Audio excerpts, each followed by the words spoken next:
Hello दोस्तों, आज हम देखने जा रहे हैं कि टीडीएस रिटर्न फाइलिंग और टीडीएस लेट पेमेंट या लेट डिपॉजिट का कब तक एक्सटेंशन हुआ है for Q4 of financial year 1920। सबसे पहले जान ले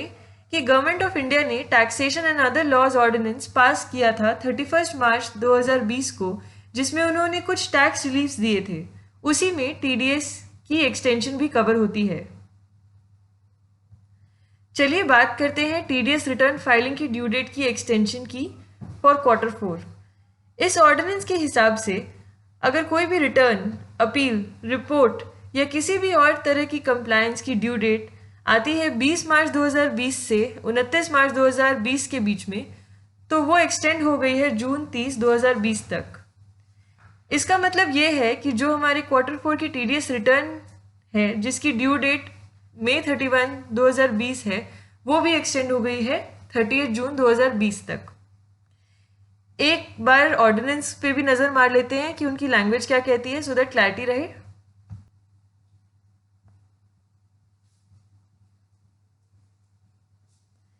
सेक्शन 3 कहता है where any time limit has been specified in or prescribed or notified under the specified act which falls during the period from the 20th day of March 2020 to 29th day of June 2020 or such other date after 29th day of June 2020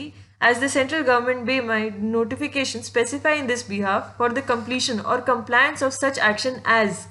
पहला जो ये sub clause A है, ये बात करता है assessment proceedings के बारे में। ये हमारे लिए रेलिवेंट नहीं है, हमारे लिए रेलिवेंट है B, filing of any appeal, reply or application or furnishing of any report, document, return, statement or any other record by whatever name called under the provisions of the specified act, and where completion or compliance of such action has not been made within such time, then the time limit for completion or compliance of such action shall, notwithstanding anything contained in the specified act, shall stand extended to 30th day of June 2020 or any such other date after 30th of June 2020 as the central government may by notification specify in this behalf। वो ये कह रहे हैं जो मैंने आपको पहले भी बताया है कि अगर हमें कोई भी अपील, रिप्लाई, रिटर्न या स्टेटमेंट या और कोई भी नाम से उसे बुलाया जाए, अगर ऐसा कुछ हमारा ड्यू डेट फॉल करता था इन डेट्स के बीच में, तो वो एक्सटेंड हो गई है 30 जून तक। हमारा टीडीएस रिटर्न और स्टेटमेंट में कवर हो जाता है। अब देखते हैं लेट पेमेंट ऑफ टीडीएस के बारे में।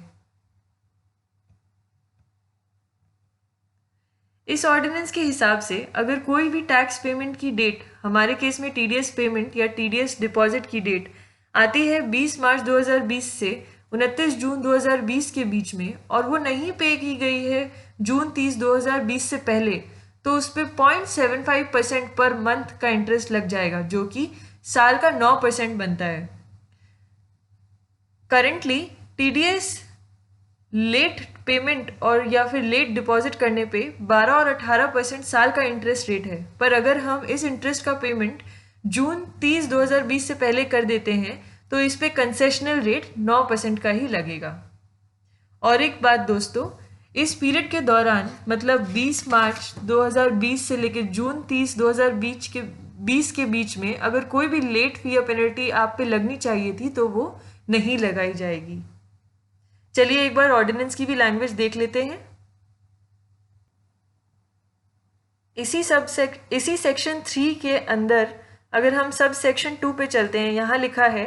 Where any due date has been specified in और prescribed or notified under the specified act for payment of any amount towards tax or levy by whatever named called, which falls during the period from 28th day of March 2020 to 29th day of June 2020 or such other date after 29th day of June 2020 as the central government may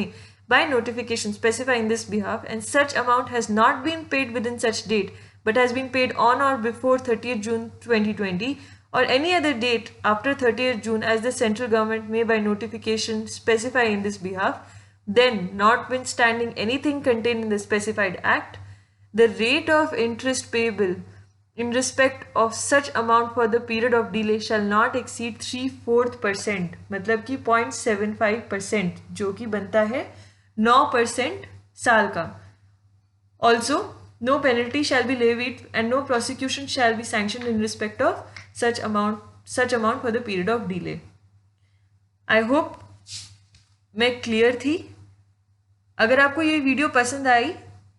तो like button press करना मत भूलिएगा और मेरे channel को subscribe ज़रूर कीजिएगा। Thank you.